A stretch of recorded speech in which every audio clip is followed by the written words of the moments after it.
Happy Father's Day! This video is dedicated to my dad. Grab a blanket, turn off your lights, and let's hear stories about ghost daddies.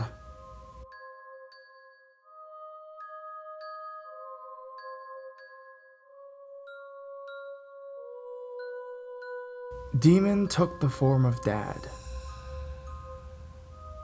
I'm 16 now. But this happened about 10 years ago in Midland, Texas.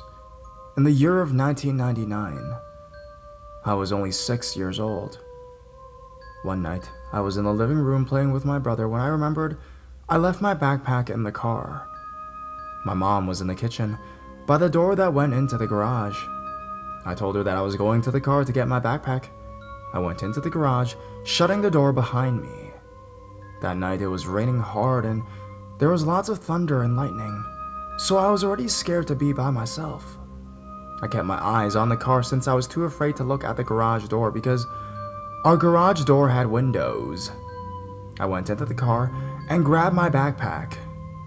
As I did, I began to get really paranoid and more scared than I was when I first entered the garage.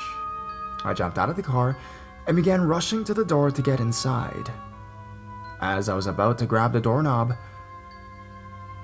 I heard 3 knocks at the garage window.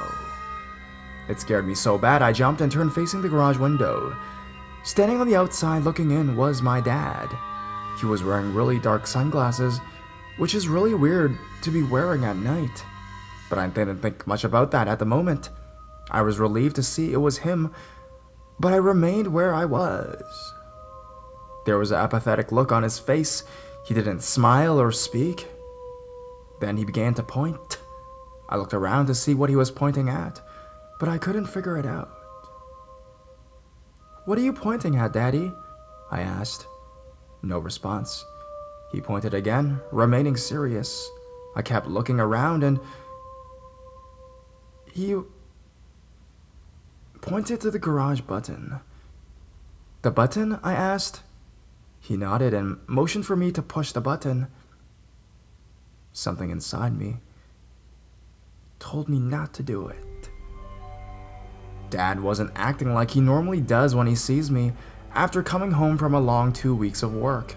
He always smiles and gives me a big hug and kisses and tells me how much he's missed me when he comes home. Also, he always calls to let us know when he's on his way home. I shook my head. He motioned for me to push the button again. I shook my head again. He lowered his hands out of sight and just stared angrily at me. The fear I felt began to intensify even more.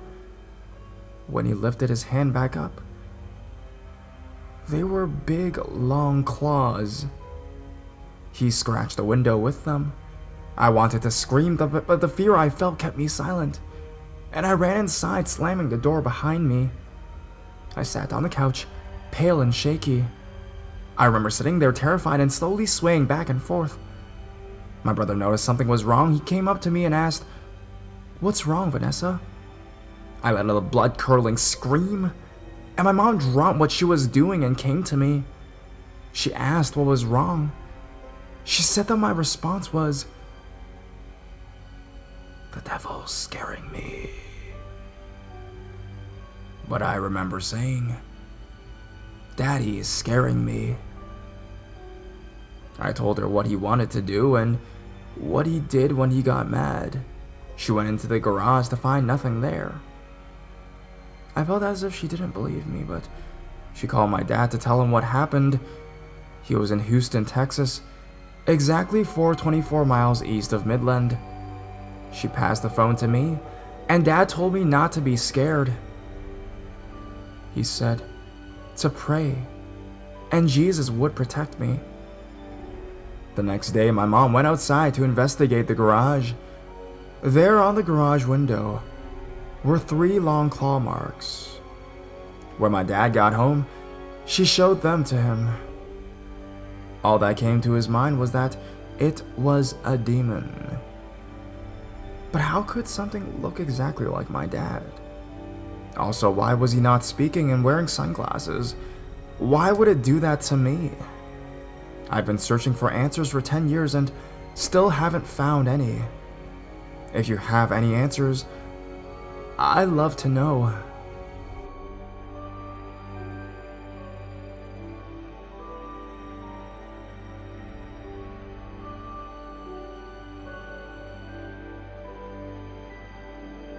My dad still watches over me. This is my first post, and it's very long, so bear with me. So here is some background information before I tell my experiences. When I was about 2 years old, my father passed away at age 23. I'm 19 now. This part of the story is what I was told from my grandmother, who used to watch me every day when I was little. Well, because I was obviously too young to remember then. These events occurred almost immediately after his death. She said I would be sitting in my high chair and I would just turn and have a conversation with someone. My aunt would ask her who I was talking to, and they both came to the conclusion that it was my dad.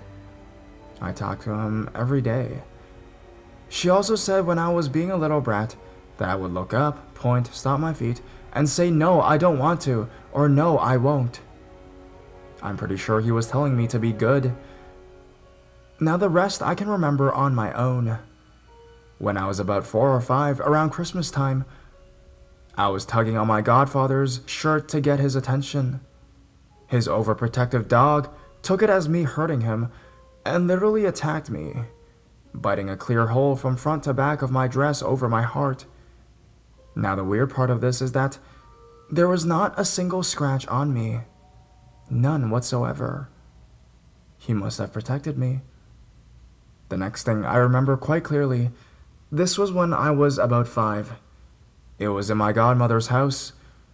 Her house was pretty old, had stairs that went straight up into the attic type floor, which had a bedroom and a very small bathroom at the top of the stairs. I don't know exactly how it started, but I remember going up there because I would get the urge to. Me and my cousin, who is 9 months younger than me, would go to that bathroom up there to talk to my dad and her grandpa, who had recently passed at the time. I remember going up there every time I was there. She still remembers going up there too for the same reason.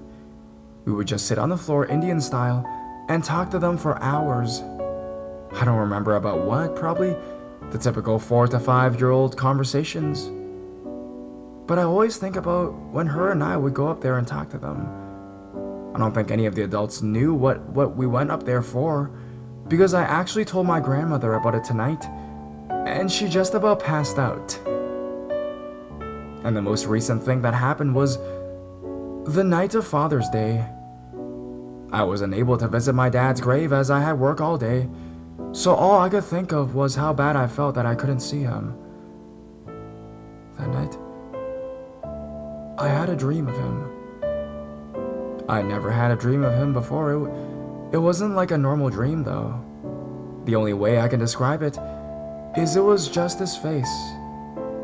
And he was smiling at me. Didn't say anything, just him smiling. And it was very vivid. His bright blue eyes, looking so happy. I told my aunt and she said he misses me and knows that I wanted to see him but couldn't. I felt like I actually got to see him. It made me feel better, like he still watches over me when he can. Maybe not with me every day like he was, but still is here when I need him. Just wanted to share something. I appreciate any feedback.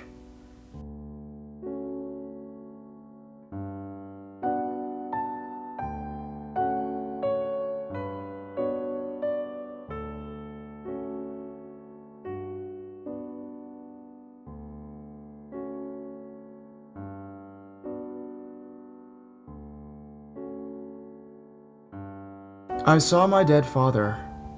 True story. We'll try to keep this as brief as possible, but we'll keep sufficient details. A little about me. I am 30, male, English, and would describe myself as a completely normal, slightly grumpy but otherwise happy and well-rounded human being. I am completely non-religious, and although I am a literature student. I trust science and consider the universe to be a logical, if mind-boggling place. About 5 years ago, my father died. He had had cancer of the stomach for a few years and had gone into the hospital to have most of his digestive system removed in order to remove the cancer. The operation was successful enough, and I visited him for a few days while he was recuperating in the hospital. I hadn't spent much time with him in the last few years and felt awkward when I was with him at the best of times, despite loving him very much and knowing he also loved me very much. In short, he was a great dad, kind and generous, but we didn't really know each other that well. No big deal. While he was in the hospital, it disturbed me how disheartened he became after the operation. I felt incredibly sad for him, as he was never going to be able to eat solid food ever again.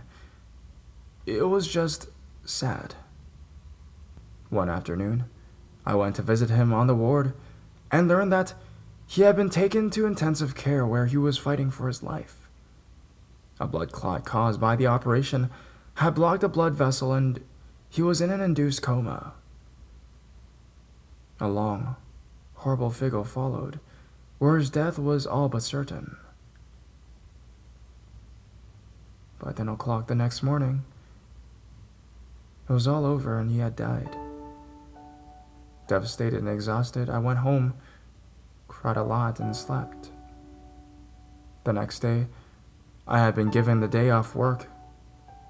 I was smoking a lot of cigarettes and generally feeling very sad, but was killing time on my computer. I may even have been looking at porn. It was exactly 1 p.m. and I suddenly felt incredibly tired again. Grieving is surprisingly tiring.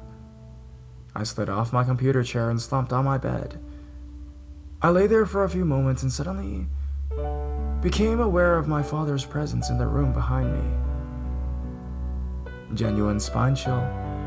I hadn't been in my place long enough for my dad to have ever visited me, so I know it wasn't nostalgia or a memory. I knew my father. I knew my father was standing behind me. Bizarrely next to my head, I could also feel, hear, or sense our old family dog. But he was long dead. I could feel him though panting away. This dog was much loved and perhaps was the single most important bond our family had ever had. All the happiest times in both mine and my father's lives while my brother and I had been children had revolved around adventures we had with that dog. Anyway, there I was on my bed, the ghost of my dead father and my old dead dog there, right behind me. I know it's such a cliche, but it's true. I was paralyzed. Couldn't move a muscle, not even my head. I could smell the familiar dad smell of slightly worn off aftershave and soap that my dad always had. I was scared, I must say. I croaked, "Dad." And as I said it, I managed to turn around and I saw him there, standing next to my bed, smiling at me. The dog was gone. He was wearing a weird red silky shirt, straight out of the early 90s. He smiled at me, but I saw he had tears in his eyes. Tears sprang to my eyes too, and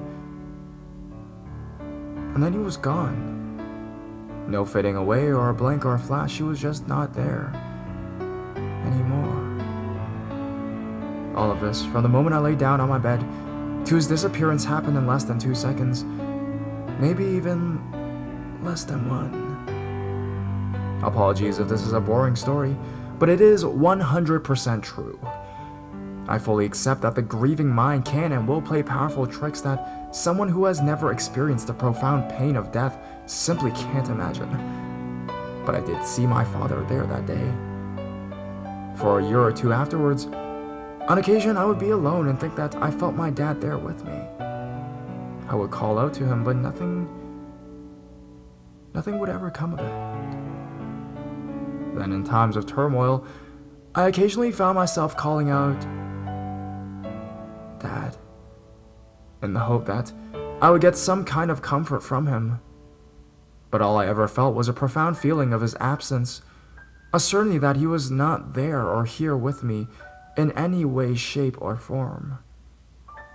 It's this sureness I get of him not being there that makes my sighting, my experience of him that day, the day after he died, seem all the more real.